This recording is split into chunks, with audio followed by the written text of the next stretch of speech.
So how to remove the positioner finger: you're going to take out 6 Phillips head screws, 1, 2, 3, 4, 5, 6, using a drill or a Phillips head screwdriver. Just like this.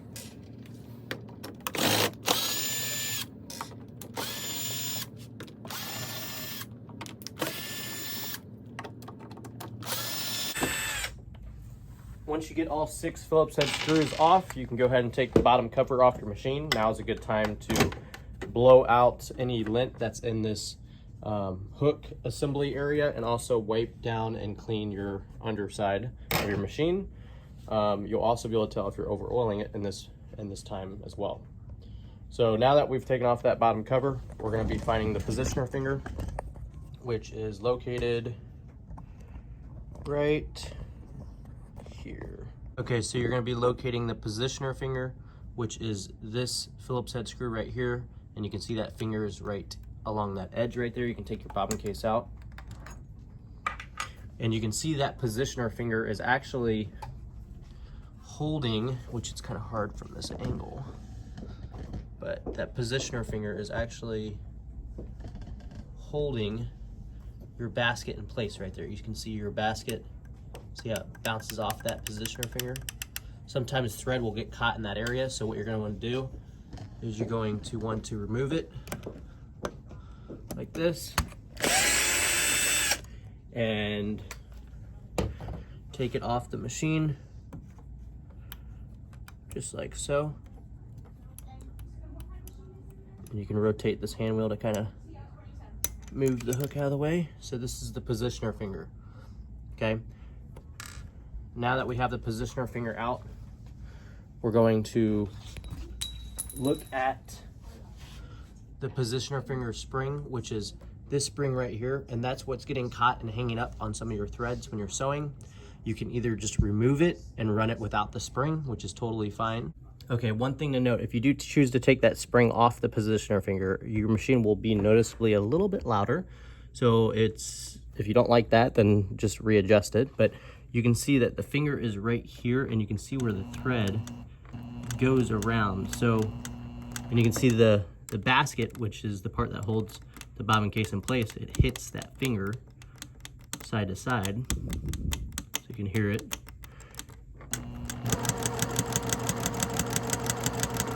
So when you have that spring on there, it dampens the noise just a little bit, but you can see that that thread is really getting close to wrapping around that positioner finger every time it goes around. So it's important to have that spring perfectly aligned, and if you have an increase of pressure on this thread that's going up and down, such as when you're for motion quilting, if you're pulling the fabric in a manner where that thread has to get tighter, it's more prone to wrap around that finger and cause that issue. As you can see right here, watch it wrap around nice and slow. Look at that. Boom, right there. But if there's increased pressure, it can wrap around the spring a little bit more and yank on it, and that's what gets that stuck feel, I think. Or you can leave it on and just readjust it. So this is going to be how you're going to reinstall that positioner finger if spring. If you needed a new one or you're readjusting yours, you're pretty much just putting it on like that. Then you're going to grab a small Phillips head like this, put that screw there. We're going to now that we have that screw there, we're going to go ahead and put that on there like that. Then put this onto your screwdriver, which is a tiny little screw, so be careful. You really don't want to lose the screw, because then you have to wait for a new one. It'd be nice to have a magnetized Phillips head tip here, but you're just going to line that up, turn it counterclockwise and then clockwise so that you can make sure the threads are in there nice. And then I like to just get it nice and snug, but not super tight, just a nice little snug. And then you can adjust this. So what I'm doing is making a small little gap there. You don't want it to be a huge gap, but I like to get it like right about there. And then I'm gonna push down with this finger with my thumb like that. And then I'm gonna tighten this down nice and tight. So tighten that down nice and tight. And then the key is to make sure that there's a small gap there and make sure it's flush. So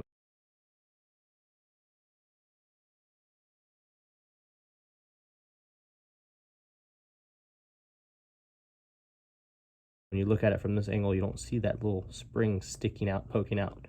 And if you see it just a little bit, that's all right, but you don't want much. If you see it, you can push it down on a flat surface. So I'll use this for example. You can push down like this and just try to squish it down so it's nice and flush like that. And then you also don't want it sticking up too much on the top either. So if that's happening, you can push it down like this on a flat surface and then go back like that. Make sure it looks all good. This one looks really, really good. Haven't ever had an issue with this one. We sew with this all the time, so. But I have seen this happen, so it's a relevant issue that we need to have a good video on how to fix it. So there we go. Now we're gonna install it in our machine. Can't put that finger in, the positioner finger, until the basket little opening right here where I'm pointing is in line with it. So what you wanna do is you wanna put this finger back into position, making sure that the finger that we just took the spring off or adjusted the spring is in the center of that basket like that. You can see now that the basket can't move because that finger holds that basket. And we can go ahead and get that positioner finger screw back in so the finger is held in place, and then we can make our final adjustments. So I'll actually loosen that up a little bit. And what I like to do is you can grab a flathead, which I'm gonna do real quick. Grab a flathead and push this piece up just a hair, and that moves that positioner finger into a different position. And what you want is, you see this little jelly bean area right here, that's where your needle is actually going through. So you can leave your needle in your machine, and you wanna make sure that needle is going through the center of that jelly bean.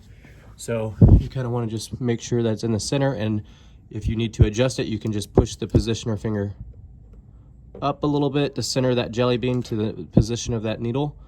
So I've got it pretty dang close to the center. So now I can go ahead and tighten down this positioner finger's screw all the way. And now that I've gotten that tightened down all the way, and I can see my needle is in the center of that jelly bean, or as close as possible to the center, we know that we're good to go. So now what I'll do is I will flip my machine back on its legs.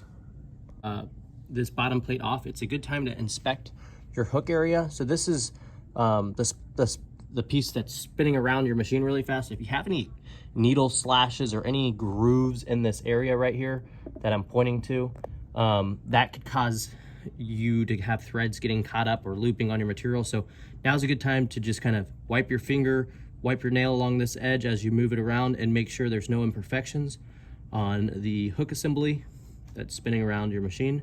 Oftentimes you'll see a needle slash in this, and that can cause your machine to have those looping issues. Another thing to note is a good time to oil your machine. So I don't have an oil pin on me right this second, but what you'll want to do is you could drop a drop of oil right here, and that's the basket area. So you can see that spot right there would actually stay in place, and that hook is going around it really, really fast. So now is a good time to drop some oil right on the little edge there, or just kind of wipe this whole area with a little bit of oil so it has some shine to it, because that definitely helps your machine run a little bit smoother. And also, if you don't already do this, you should always be dropping one drop of oil on this little ledge, which I'll show you right there, that first little ledge. Oh, it's blurry.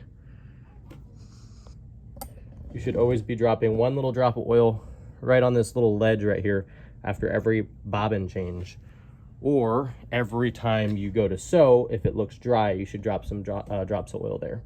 But now that we have this bottom cover off, another cool thing is you can really blow out any lint in this area with a compressor. Take your stitch plate off, blow out all the lint up on top, blowing it down now that it has a place to escape.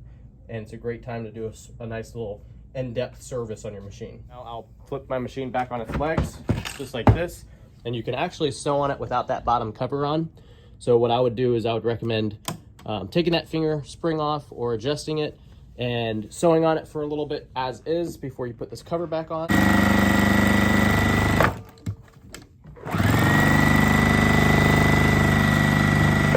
When testing your machine to make sure you install the positioner finger correctly, I always recommend changing your stitch lengths, reversing pushing and going nice and slow, then go fast, then go slow, and run it on a whole bunch of different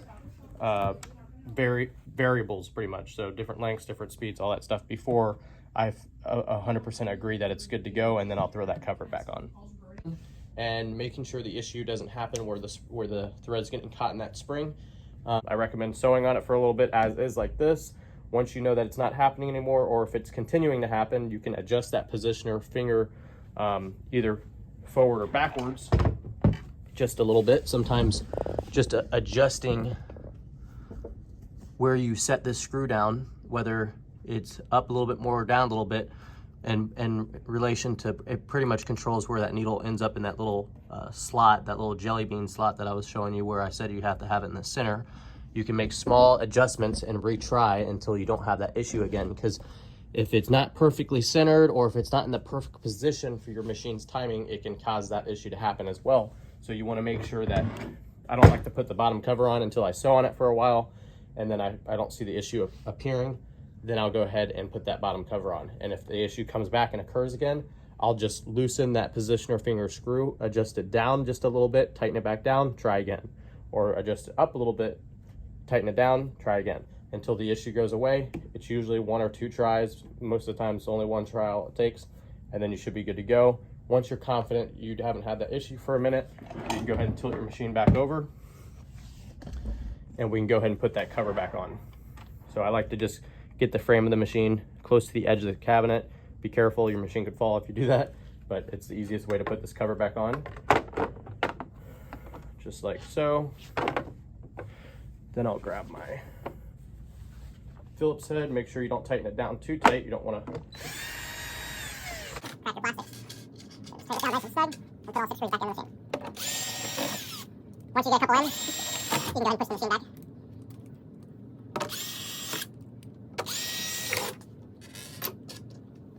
And we're good to go.